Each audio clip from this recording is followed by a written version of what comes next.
There comes a moment in aging that no one quite prepares you for. Not the graying hair, not the slower mornings, not even the aches in your joints, but the silence surrounding your sensuality.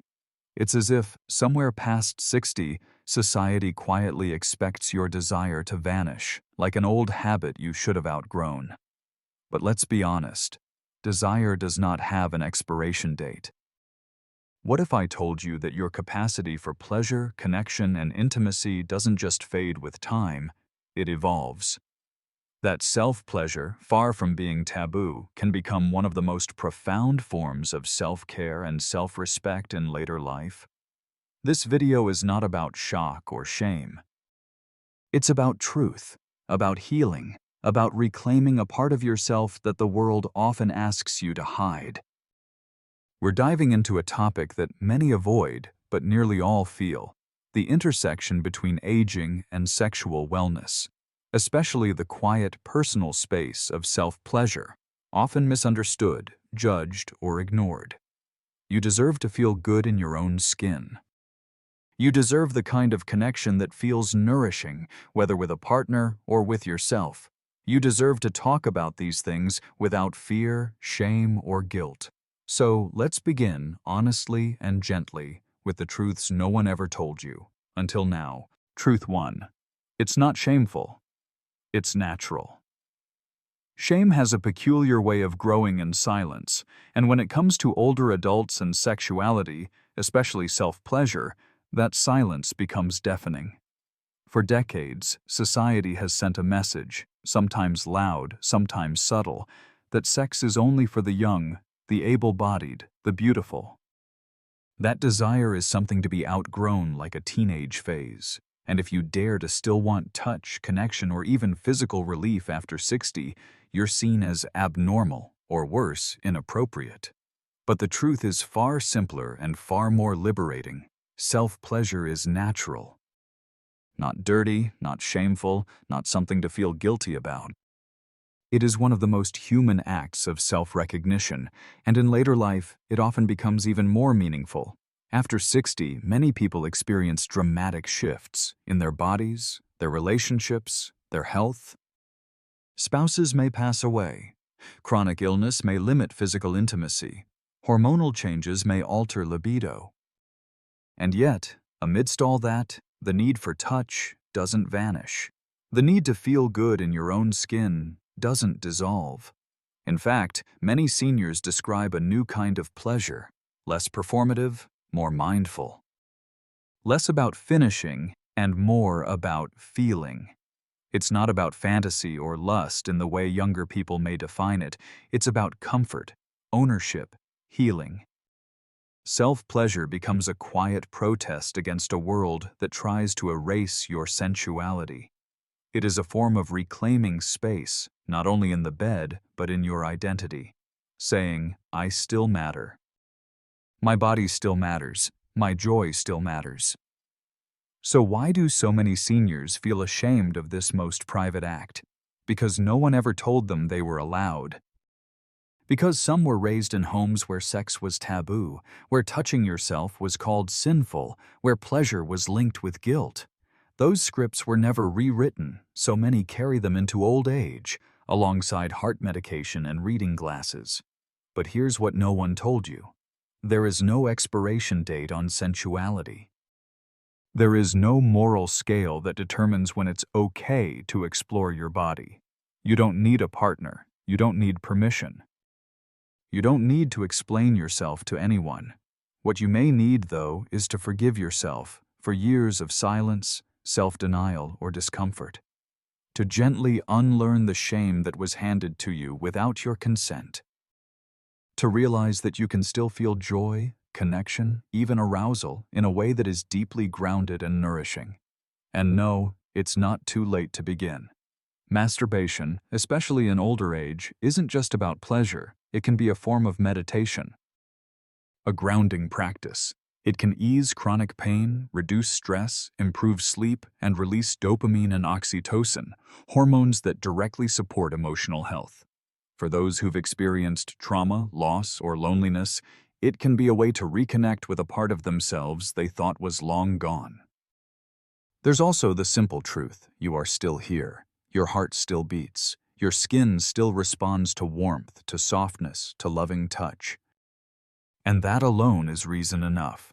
If you've gone years, maybe even decades, feeling disconnected from your own body, this is your sign. Not to rush, not to force, but to listen. Start small. Acknowledge the discomfort. Then meet it with kindness. You don't have to achieve anything. There's no goal except this: to come home to yourself, fully, unapologetically, lovingly, because your body is not a relic of the past. It's a living, breathing, deserving part of your story, and no one, not age, not shame, not silence, gets to take that away. Truth too, your body changes, but so does pleasure. There's a quiet grief that can come with aging, not just for the people we've lost or the paths we never took, but for the body we once knew so well. The skin becomes thinner, muscles soften, joints grow stiff. For many, the mirror begins to feel like a stranger, but perhaps the deepest change is the one no one talks about: how aging transforms sensuality and pleasure. It's true, your body is not the same. Hormones fluctuate, sensitivity shifts. Arousal may take longer, and the old sparks might not ignite the way they once did. For some, sexual response feels muted. For others, it becomes more emotionally driven than physical. And in a world that idolizes youth and performance, these changes can feel like losses. But here's the truth that no one tells you: they are also invitations. Aging is not a closing door. It is a new doorway to a different kind of pleasure, one that is slower, deeper, more deliberate. It asks you to tune in, not to perform or to reach some finish line, but to feel. To notice the soft brush of a fingertip, the gentle rise of breath, the warm weight of your own hand resting on your chest. What if we stopped comparing today's sensations to yesterday's? What if, instead of chasing the past, we explored the landscape of our changing bodies with curiosity, not criticism? As estrogen and testosterone decline, as nerves grow less reactive, pleasure doesn't disappear, it transforms. Arousal may no longer feel like a sudden flame, but a slow, steady warmth, or a quiet hum that builds over time. Some report a more full-body experience, less concentrated in one area, more dispersed like gentle waves. And for many, the emotional component becomes far more powerful than ever before. The pressure to perform often fades with age. There's less ego, less anxiety, less need to impress. What's left behind is something quieter, but more real: the chance to be fully present, to touch for the sake of touching, to feel for the sake of feeling. This kind of intimacy, whether with a partner or alone, is not diminished by time. It's deepened by it. Many older adults report that though they may have sex less often, it feels more meaningful. They savor the connection. They pay attention to details like lighting, scent, setting. They no longer rush. And this slowing down often brings greater satisfaction. After all, when we stop trying to achieve pleasure and simply allow it to unfold, the body responds in surprising, beautiful ways. This truth is important: you are not broken. You are evolving, and your body, though older, is still a sacred place of sensation, a place that deserves respect, attention, and exploration. Self-pleasure can be an incredible way to rediscover that relationship. Through touch, you learn the new pathways of your skin. You begin to understand what feels right, not what used to feel right. You create a safe, private ritual of reconnection, not only with your body, but with your self-worth. There may be days when you feel disconnected. There may be grief. There may be nostalgia for how things once were. That's okay, but do not let that stop you from stepping into this next chapter. Your pleasure story is not over. It is simply changing form. You are not the person you were at 25, and that's a gift. You now carry wisdom, softness, and presence that the younger you could not yet understand. So let this season of your life be one of discovery, Let yourself feel in all the ways your body now allows. And remember, the ability to feel joy, warmth, and connection has never belonged to youth alone. It belongs to you, right here, right now. Truth 3. Masturbation can be a lifeline, not a taboo. For something so natural, so universally human, masturbation remains one of the most misunderstood and most unfairly judged acts, especially in the lives of older adults. It's often labeled as a dirty little secret, a desperate substitute, or something that should be left in the past with our youth. But what if instead of shame, we saw self-pleasure as a form of salvation? Because for many seniors, it is. After the loss of a spouse, the end of a long-term relationship, or even in the quiet of a solo life, the absence of physical intimacy can become a heavy silence. Not just the lack of sex, but the absence of gentle touch, skin contact, closeness. In these moments, masturbation isn't just about arousal, it's about reconnection. It's about reminding yourself, I am still here, I still feel, I still deserve to be comforted. And yet, too many carry shame into these private moments. Shame planted by decades of religious guilt, cultural silence, or even medical ignorance. Some seniors worry it's wrong, that it means they're lonely, broken, or perverse. But let's be very clear, self-pleasure does not mean something is missing from your life. Sometimes, it's proof that something present is still alive, your ability to connect with yourself. In fact, for those living with chronic illness, physical disabilities, or postmenopausal changes, masturbation can be a safe, healing space. There's no pressure to perform, no fear of rejection, no stress about pleasing someone else, just presence, just peace. Just the opportunity to feel joy in your own skin, on your terms. Some therapists even prescribe self-touch as a form of therapy. Not for eroticism, but for re-establishing body awareness, calming anxiety, and releasing physical tension. In grief counseling, it's sometimes recommended as a gentle tool to re-engage with the body after trauma or loss. In other words, it's not just allowed, it's deeply healthy. Let's also remember, not all seniors are partnered. And not all relationships are physically affectionate. Whether by choice, circumstance, or loss, many elders live alone. Masturbation in this context becomes not a stand-in, but a form of independence. A way of saying, even without someone else, I am whole. I am capable of pleasure. I am worthy of care. The silence around this is harmful. It isolates people. It feeds myths that intimacy after 60 is pathetic or shameful. But the truth is far more liberating. Self-pleasure is a lifeline. It can help with sleep, it can reduce stress and inflammation, it can offer relief from arthritis or muscular tension. It can even, for some, reduce the need for medication, not to mention the emotional comfort of simply feeling connected to your own body again. There's no wrong way to touch yourself, only the intention behind it. If that intention is self-love, curiosity, comfort, or presence, then it becomes not an escape, but a homecoming. A moment where you say to yourself, this body still matters, these feelings still count. It's time to remove the word shame from the conversation altogether.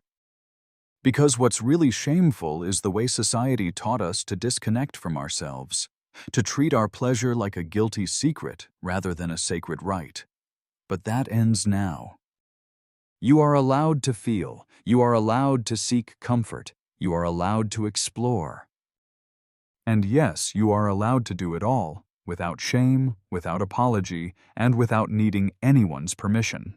Truth 4. Communication is key in late-life intimacy. In the early days of love, intimacy often feels like magic. You barely need words. Just a glance, a touch, and everything sparks. But as the years pass, and especially after 60, that spark doesn't fade so much as it evolves. And what sustains it isn't mystery, but honesty. What deepens it isn't spontaneity, but communication. Many people assume that after a certain age, couples either have it figured out or they simply stop being intimate. But the truth is far more complex and far more hopeful. Intimacy after 60 isn't about performance, it's about presence. And presence starts with words. Let's face it, bodies change, desires shift. Medical conditions, medications, hormonal changes, or past traumas can affect everything from libido to comfort to energy. Pretending that everything's fine doesn't help. In fact, silence often leads to misunderstanding, emotional distance, and deep frustration. That's why the real power in late-life intimacy begins with open, compassionate conversation. For some, this means learning how to say things they've never said before. I don't feel like myself lately. I want to be close to you, but I'm scared. This doesn't feel the same. Can we try something different? These aren't admissions of weakness. They are acts of courage. And they're especially powerful in long-term relationships where assumptions have quietly taken over. You might think your partner isn't interested anymore, when in fact, they're just afraid of rejection, or pain, or shame. Bringing those thoughts into the light doesn't ruin intimacy. It saves it. Many older couples were raised in eras where talking about sex was taboo. Intimacy was assumed, not discussed. Needs were hidden or sacrificed. And now, years later, those patterns still echo. But here's the beautiful part. It's never too late to start speaking freely. And communication isn't just about problems. It's about possibilities. It's about asking, what feels good for you now? What do you need more of, or less of? What makes you feel safe, loved, desired? These questions open doors to rediscovery. They turn the bedroom from a place of pressure into a place of permission. For singles re-entering the world of intimacy later in life, communication becomes even more essential. Setting boundaries, sharing health realities, expressing what you want, all of it requires clarity and self-respect. And when approached with tenderness, it doesn't scare people away, it draws the right people closer. Some couples find it helpful to talk outside the bedroom first. Go for a walk. Sit on the porch. Speak heart to heart without expectations. Use humor. Use honesty. And remember, vulnerability is not a burden, it's an invitation. And what if your partner doesn't want to talk? Then start with you. Learn how to name your needs. Journal them. Say them in the mirror. Practice asking gently, without shame. You're not demanding, you're connecting. Communication is the bridge between what was and what can still be, between routine and romance, between fear and freedom. It allows older adults not just to maintain intimacy, but to elevate it, to make it more meaningful, more connected, more true. So say the words, start the conversation. You've lived long enough to speak your truth and be heard with love. Truth 5. Medical realities and safe exploration. Let's be honest, sex after 60 doesn't always feel like it used to, and that's not a failure, it's just reality. The body has changed, energy levels shift, health conditions arise. But while these changes can bring new challenges, they also offer a new path, one where intimacy becomes more about awareness, adaptability, and care. In younger years, we may have taken physical readiness for granted. Desire surged like electricity. The body responded quickly, but later in life, things often move slower, and that's not only okay, it can be beautiful. Pleasure becomes less about speed and more about depth. Less about expectation, more about sensation. However, it would be irresponsible to ignore the physical realities that may come with age. Arthritis, cardiovascular disease, diabetes, incontinence, menopause, erectile dysfunction. These aren't just medical labels. They are lived experiences that can impact how, when, and even if intimacy occurs. But here's the empowering truth. Sex doesn't have to stop. It just needs to adapt. For many women post-menopause, vaginal dryness can make intimacy uncomfortable or even painful. But there are solutions: lubricants, vaginal moisturizers, hormone therapy. The key is knowing it's not your fault, and you are not alone. Talking to a doctor about your sexual health shouldn't be a taboo. It should be as natural as asking about blood pressure or sleep. For men, erectile changes can be frustrating. But they don't mean the end of intimacy. In fact, for some couples, this shift allows for exploration beyond penetration. It opens doors to touch, closeness, emotional bonding, and yes, pleasure in ways that were never explored before. Medications like Viagra or Cialis can help, but so can slowing down, shifting focus, and embracing a broader definition of connection. For those with mobility challenges or chronic pain, intimacy can feel daunting, but there are countless adaptations that can help. Different positions, support pillows, stretches, warm baths, even scheduling intimacy during times of day when energy is highest. And more importantly, redefining what intimacy looks like, because sometimes lying together in stillness, sharing a moment of breath, can be more powerful than anything physical. It's also crucial to understand how medications may affect libido, arousal, or sexual function. Many common prescriptions for blood pressure, depression, or sleep can cause changes.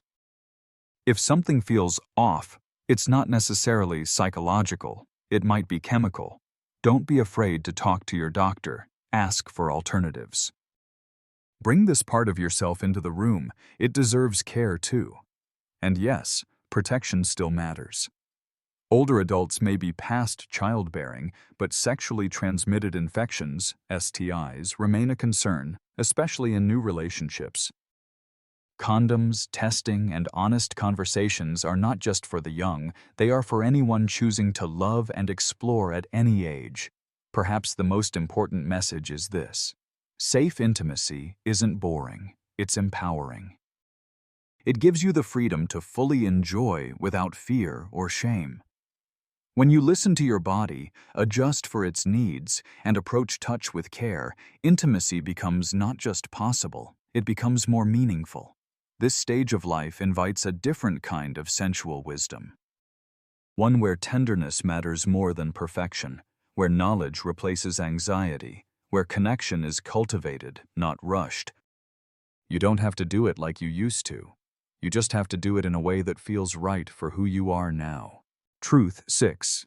Emotional intimacy can be even more powerful than physical touch.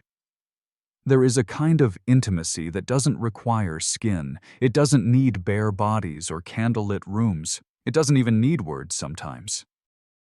It is the quiet understanding between two souls who have seen each other not just in moments of passion, but in pain, in silence, in aging. This is emotional intimacy, and for many after 60, it becomes the most powerful form of connection they've ever known.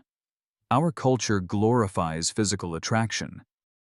Media often shows love as bodies tangled together, lips pressed, hands roaming, but emotional intimacy is quieter. It's the hand that doesn't need to hold because it already understands. The silence that isn't awkward, but sacred.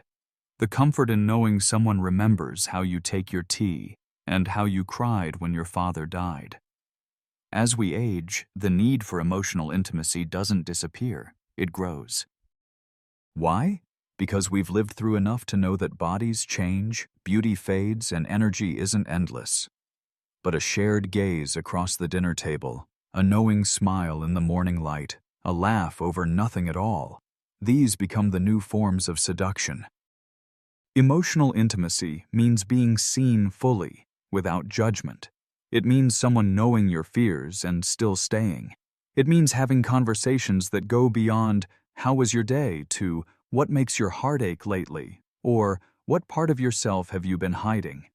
In long-term relationships, emotional intimacy is often what carries love through decades. When bodies are tired, when sex is less frequent or even absent, it's emotional closeness that keeps the connection alive. Holding hands in a doctor's office, reaching across the bed just to feel them breathe. reading together in silence. These moments say, "I'm still with you. I still choose you." And for those who are single, emotional intimacy may come from deep friendships, chosen family, or even spiritual connection. It may look like writing letters, sharing memories, or simply allowing someone into your most honest thoughts. Intimacy doesn't require romance, it requires vulnerability.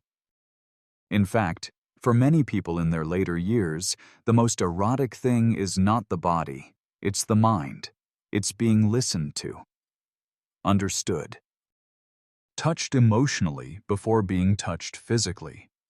That kind of connection makes physical affection feel safe, meaningful, and truly desired, not just performed. Building emotional intimacy requires courage. It means asking hard questions and staying for the answers. It means letting someone see your wrinkles, your doubts, your disappointments, and not looking away. And it also means seeing those things in someone else and loving them more because of it. It's not always easy.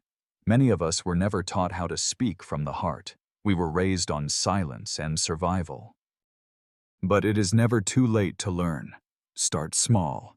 Ask your partner or yourself, what is something you've been afraid to share? Or, when do you feel most safe with me? You may be surprised by the answers. And you may discover that real intimacy is not about lighting candles, it's about lighting truth. Because when someone truly sees you and stays, that is when touch becomes sacred. That is when aging doesn't feel like a loss, but like a deepening. That is when your heart, not your skin, becomes the most sensitive part of your body. Truth 7. It's never too late to reclaim your sensuality. Sensuality is not youth. It is not the curve of a hip or the firmness of a muscle. It is not lingerie or candlelight or whatever Hollywood tells us is sexy. Sensuality is presence. It is awareness. It is the ability to feel deeply, fully, unapologetically in your own skin, and that ability never expires. Somewhere along the path of adulthood, especially in later life, we are taught to disconnect from our sensual selves. We begin to believe that giddiness is for the young, that desire is embarrassing past a certain age, that if no one else sees you as desirable, then somehow you're not. These beliefs are not truths, they're cages. And the most powerful rebellion? Reclaiming yourself. Reclaiming your sensuality means coming home to your body, not as it once was, but as it is now. It means walking through the mirror's reflection not with criticism, but with curiosity. It means letting your fingertips rediscover your own softness, your breath, your pulse, not to perform, but to experience. For some, this journey begins after decades of silence. Perhaps you lived for others, raising children, caring for family, surviving loss. Perhaps you were taught to hide your pleasure, to feel shame about your own body. And now, with space and solitude, you feel the first whisper. What if I get to feel again? This whisper is not foolish. It is sacred. To reclaim your sensuality is not about chasing youthful libido. It is about giving yourself permission to be whole. To listen to what stirs inside you, to honor the tingling in your chest, the warmth in your belly, the longing in your heart, not as a problem to solve, but as a truth to be welcomed. Sensuality after 60 can look like anything. A silk scarf brushing your neck, a warm bath with soft music, a slow walk under morning light. A night of touching your own skin like it is precious, because it is. There are no rules, only what awakens your senses and reminds you, I am still here, I am still worthy of pleasure. And yes, sensuality includes sex, but it is not limited to it. It includes the way you breathe, the way you stretch, the way you savor food, music, conversation. It is living in full color, and the best part, no one else needs to approve it. Sensuality is yours, not something to be granted, but reclaimed. Many seniors who take this journey report unexpected joy, freedom, even grief, but the kind that releases, not crushes. They say, I didn't know I could still feel this much. And the answer is, you always could. You were just waiting for permission. So let this be your permission. Whether you are partnered or single, sexually active or not, confident or still uncertain, your body is still a home. Not perfect, not untouched by time, but lived in, loved, and ready to be rediscovered. You are not too old. You are not too late. You are right on time. This is your life. Your second act, your truth. And no matter how quiet that voice inside has become, it's still there, waiting. Waiting for you to look in the mirror and say, yes, I am still allowed to feel beautiful. I am still allowed to feel alive. If no one has told you this before, let me say it now. Your sensuality did not disappear with age. It evolved, quietly, bravely, with more depth, more heart, and more wisdom than ever before. You are not broken. You are not past your prime. You are a living, breathing reminder that pleasure is not something we earn when we are young and lose as we grow old. It is a right we carry all our lives. One we have the power to reclaim at any moment. So take a breath, place your hand on your chest, and know this: your body is still yours. Your desire is still valid. Your need for connection, physical, emotional, or spiritual, is not something to be buried under shame or silence. You have lived through so much, loved deeply, lost profoundly. And yet, here you are, still capable of joy, of feeling, of loving again. Let the world think what it wants. Let others stay silent. But you speak your truth. You honor your body. You dare to explore, because it is never too late. Not to feel, not to heal, not to awaken what has always lived within you.